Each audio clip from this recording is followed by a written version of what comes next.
We are reporting live from Israel, where President Biden is in Tel Aviv, and the world has woken up to the horrific images of the hospital bombing in Gaza, in which more than 500 are reported dead. I'm Barkha Dutt, you're with the Mojo story. Our big focus today continues to be from the epicenter of the war zone. President Biden is in Tel Aviv, but Biden has arrived here against the backdrop of an overwhelming tragedy.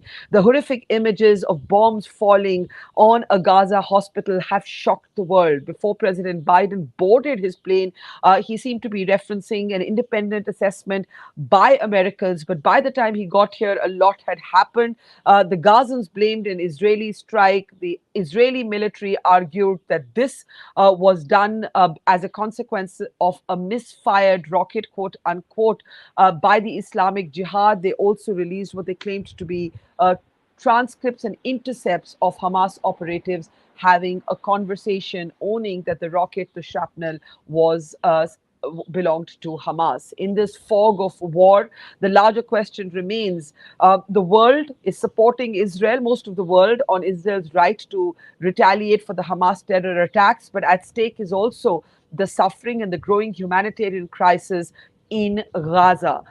Let's introduce our guest today. She is joining us from the United Kingdom. She's a Palestine analyst with the Crisis Group. And I want to introduce on the program, Tahani Mustafa is with us. Welcome to our broadcast. Let me start by asking you, like everybody else, you would have seen the images of the bombs falling on that hospital, the Baptist hospital in Gaza, the director speaking surrounded by corpses. It was heartbreaking, but we're once again in the fog of war, in a he said versus he said battle about who did it, how it happened. Let's try and focus back on the children, the women, the doctors that were killed in that bombing. Go ahead, Ms. Mustafa, with your first thoughts. I mean, first of all, the images coming out were completely horrific. Hospitals serve as one of the few avenues of shelter that Palestinians have in a place where they don't have safe rooms or bunkers. Hospitals, schools, these are where they seek shelter and safety. What happened yesterday was an outright violation of international law. For Israel to try and deny any responsibility is absolutely absurd. We've seen throughout this entire conflict over the last 10, 11 days, there's been a war over information, over narratives, over the cost of lives, where Palestinians have been continuously marginalized from this entire narrative around this conflict. And yesterday was a very good example of that, where we saw it once again, Western media putting forward claims that were unsubstantiated, the absurdity of thinking that this could be a misfire from Palestinian Islamic Jihad or Hamas. No one no one can really with any kind of straight face claim that Hamas or PIJ have this sort of capability. At most, when they have fired rockets in populated areas, they've killed 2 or 3, not something around 500. If anything, we're hearing numbers of 1,100. To create that level of destruction, no one can plausibly say that is something within the arsenal of either PIJ or Hamas. If so, it begs the question, why didn't they use that during numerous Israeli assaults or on the 7th of October? We also have international field workers there, medical staff, doctors. Gazans would not keep quiet if this was something that had come from Hamas or PIJ. What was worse was we saw a Netanyahu spokesperson immediately after the explosion claim that this was something Israel had done, and then take down that statement a few minutes later. That, these myths have been a lot of the footage, the recordings, they've been refuted by even the New York Times. So once again, this is being amounted to a war over information or misinformation, if anything. And you did see, I'm sure, the purported intercepts that have been released by the Israeli military, claiming that there were conversations between 2 Hamas operatives talking and owning the ammunition used in this strike. What did you think of that? I mean, it's absolutely... it's absurd. I mean, anyone who's listened to that recording, I don't think any of those people, I mean, it was blatantly recorded somewhere in a studio by two people who have never had acting classes. That in itself was not a natural conversation being had. It was a very blatant staged conversation. I mean, if anyone has listened to that audio, it is absolutely absurd. And once again, even the footage that Israel has released has been debunked as something that goes back to 2022. Again, the fact that you have eyewitness accounts, even the BBC, which has not been an impartial, media outlet throughout this entire conflict, even its own correspondent who was on the ground at the time said that this is most likely an airstrike. You've had numerous eyewitness accounts. The fact that, once again, you have international field workers there who have claimed the same thing. The fact that no one can actually with any straight face say that this is within the capabilities of Hamas or PIJ. And to be frank, we're in familiar territory here.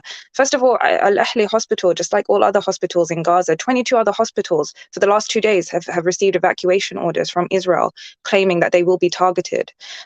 Secondly, the fact that Israel has a track record going back to 2014 of targeting hospitals and first responders, not just in Gaza, by the way, but also in the West Bank.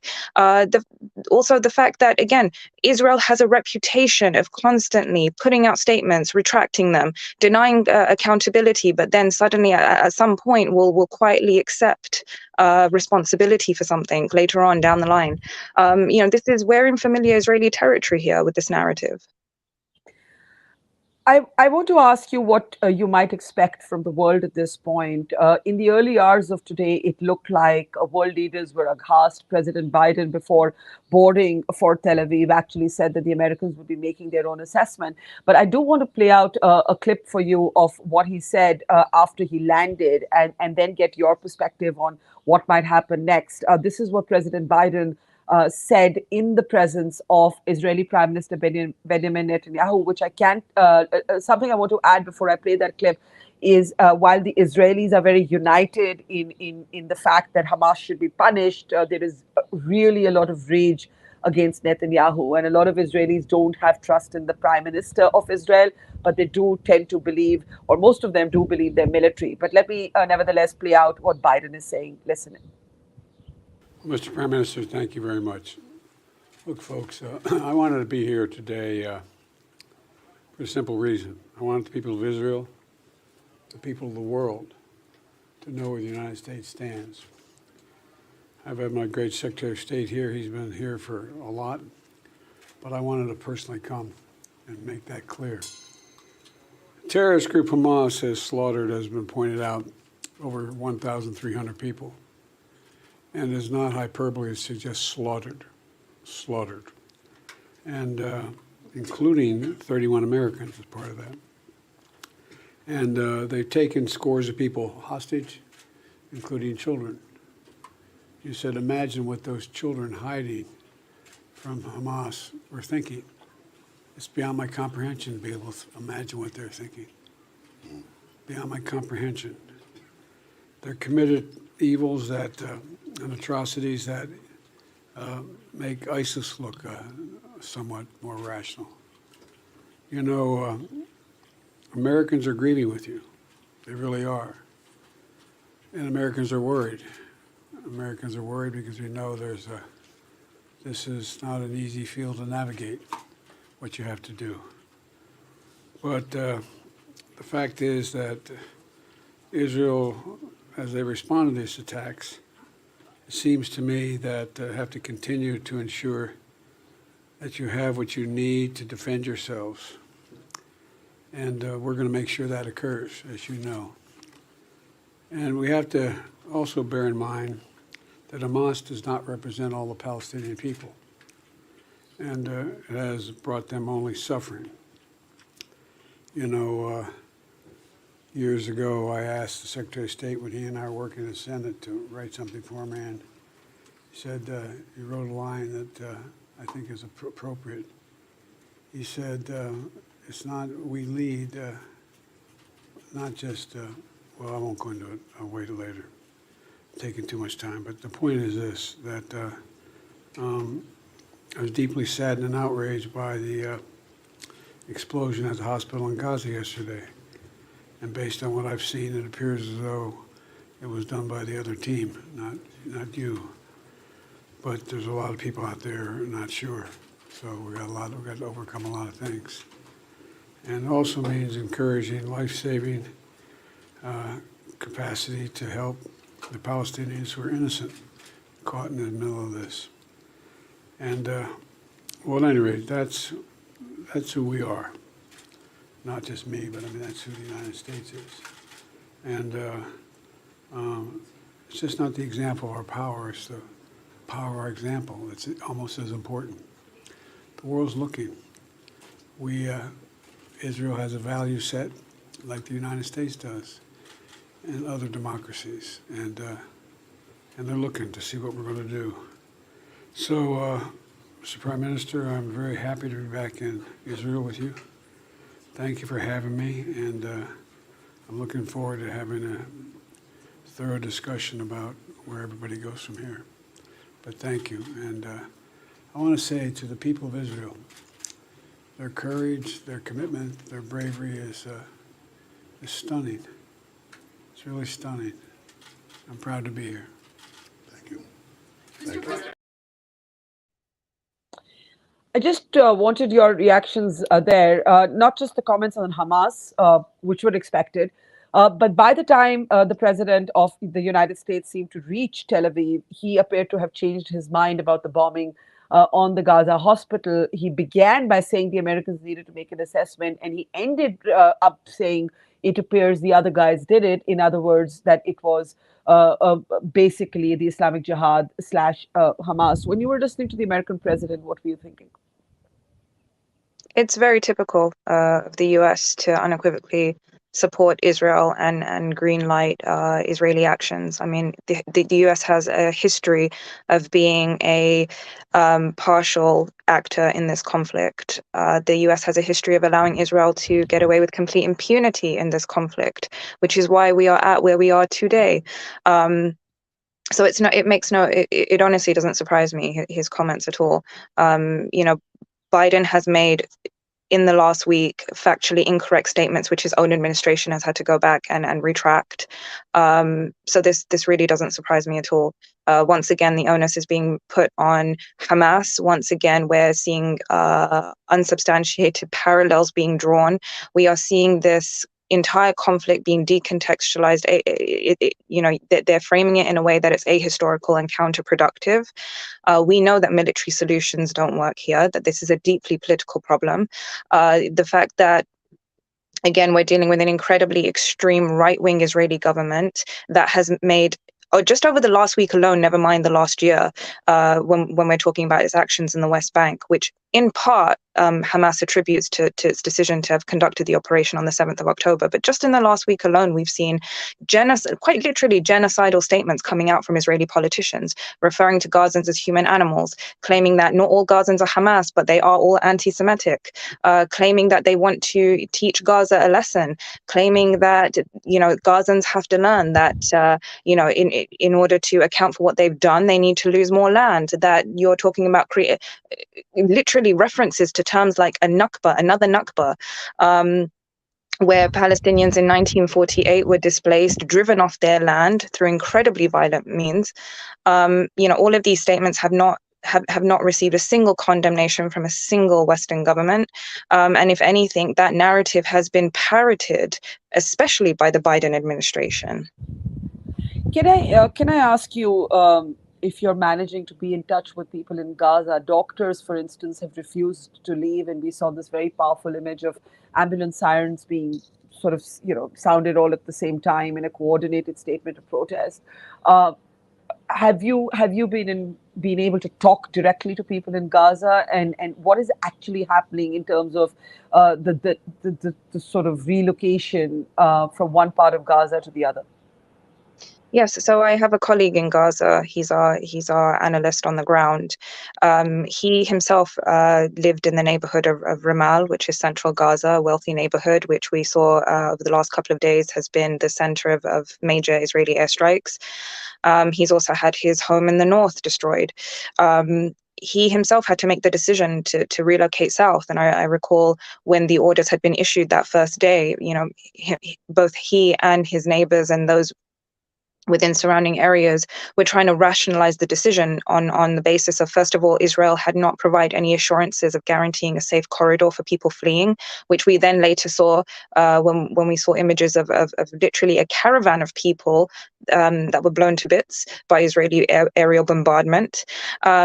Also, the fact that at that point, heavy Israeli bombardment had destroyed roads. The fact that at that point, they had been 4 days into a total blockade, which meant people had no access to fuel to put into their cars in order to actually physically drive to the south.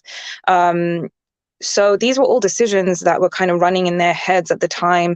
That the fear that if they were to relocate to the south, are they any safer there than they are in central Gaza, which, as we've seen in the last 24 hours alone, they are clearly not, because now Israel is bombing the very place they told these people to evacuate. The fact that, Gazans don't now have access to food, fuel, gas, electricity. They've bombed their telecommunications network, which means that most don't have consistent internet connection. They don't even have proper cell phone signal because Israel has intercepted those as well. So it's been very difficult to get hold of him most of the time. He's having to go outside, which is incredibly dangerous. We've seen people, and this includes our own analyst as well, who have almost, in some cases, some people have actually been killed in just stepping outside trying to get water on foot. Because they don't have fuel to fuel their cars in order to drive to the places that they need to go. That people are running out of food at the moment because they've been heavily bombarding Khan Yunis, which is where our analyst is as well, which is where Israel promised, safety supposedly for those in the north and center. They've been, bombarding it with heavy aerial bombs. So at the moment, they've been issued an evacuation order, which means both our analyst and 80 other families along with them that were sheltering there are now in the streets, living in the streets. They've been in the streets since last night because they have nowhere else to go. Yeah. Where do you see this conflict going from here, given the announcement by President Biden, but also the fact that before the Gaza hospital bombing, there was the sense that he would meet with the Jordanian leadership as well as the Egyptian to at least try and work out a humanitarian corridor for Gazans to be able to get to safety. Those talks are not happening. There is a period of mourning now for the victims of the hospital bombing. What happens now? Where do you see this conflict going from here? I mean, let's be clear that those talks are not happening because Israel has shown complete disregard of international law, and it has claimed to do so as well in statements that it's issued over the last week. Those talks can't happen because at the moment, what Israel has effectively done, especially with the bombing of Al Ahliya Hospital, is fuel public fury on the ground. Instead of trying to de-escalate things everywhere else, it has just fueled public fury at Israel. So now we're seeing demonstrations in Jordan, where we saw them burning the Israeli embassy. We're seeing it in Turkey. We're seeing it across the region. We're seeing it in the West Bank now, where there are calls for not only the resignation of Mahmoud Abbas, the Palestinian Authority president. We're seeing calls for an uprising. This has really fueled and spiraled this conflict now into something that is going to be far harder to contain at this point. So it's really difficult to see how things can really go back to the way that they were. And I'll quote my colleague here who's on the ground. Again, even if they were to go back, if a ceasefire was to be called and they were to go back to homes, if they have homes left now, things could never go back to the way that they were. The level of trauma that Gazans have been left with this time round, which has probably been the most lethal Israeli assault in modern history.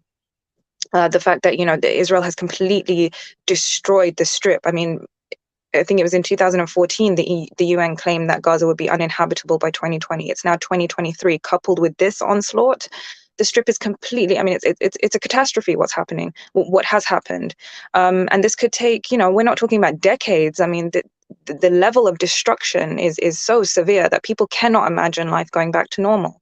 At the moment, the idea that if you survive this, it's just a matter of sheer luck at this point. So it's very difficult to see how we can go back, especially given the level of public outrage that is on the ground now.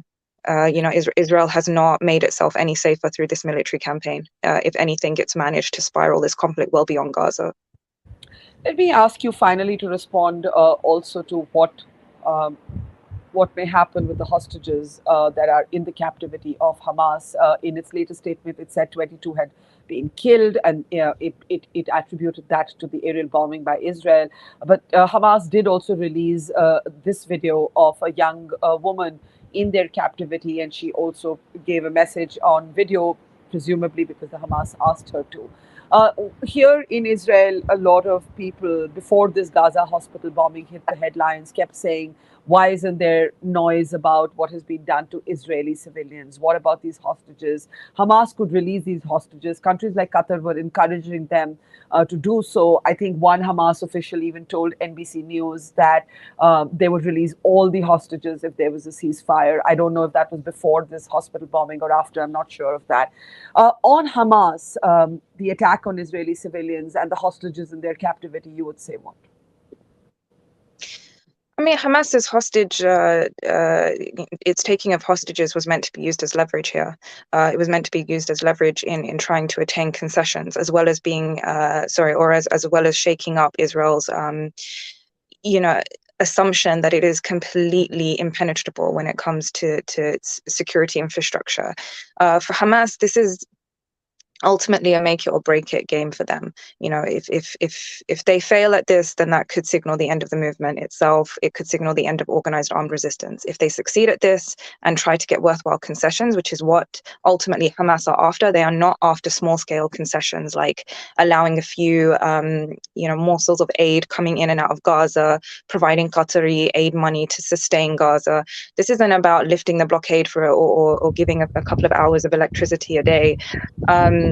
Unless you're seriously talking about ending the complete siege of Gaza. This is about serious concessions Hamas wants to get out of Israel, and it wants to change the way that both Israel and the international community deal with Palestinians and deal with their demands and deal with their rights. And hostages are just one part of that equation here. For Hamas, hostages are a way to leverage some of those concessions, especially when it comes to trying to get Palestinian prisoners, who many you could consider as hostages, given that many, I think something just under 5,000 Palestinian prisoners are currently under administrative detention, which means that they face no charge or trial. They are simply being held in Israeli prisons. And so, ultimately for Hamas, like I said, this is a make it or break it for them. This isn't about small scale concessions. You cannot just, resort to the kind of ceasefire agreements that they have in the past. Hamas are looking for some serious, they seriously want Israel to kind of change the way that it is dealing with Palestinians. Well, we are, irrespective of, which side of the argument anyone is on, we are actually at a very critical inflection point, I think, in this conflict. And it would be intriguing to see and also important to see where it goes from here, because, the images of those children playing at the hospital before the bombs came down, in particular, was perhaps the most poignant image out of Gaza today. We thank you, Tahani Mustafa. Those are the images of the children there, and one can only shudder to think what happened as the bombs hit them. We thank you very much, Ms. Mustafa, for talking to us. I'm sorry, it might just be worth mentioning that the videographer who had managed to capture that moment was also killed in the strike yesterday. I did not know that. What was his name, if you remember it? But otherwise, that is an important point to underline. And thank you for letting us know that. We'll be sure to mention that when we use these images, because those are the images that have really defined, in many ways, more than the bombing, the images of those children playing just hours before the bombs came raining down on them. Thank you, ma'am. And we will be sure to follow up with you again as this crisis develops further. I hope it doesn't develop further. I hope we're able to step back from the precipice. But nevertheless, thank you for your time. Take care. Thank you. Thank you. It's great to see you here. Thank you for watching our work. If you haven't subscribed yet, don't forget to click the bell icon and subscribe to Mojo Story and support independent, robust journalism.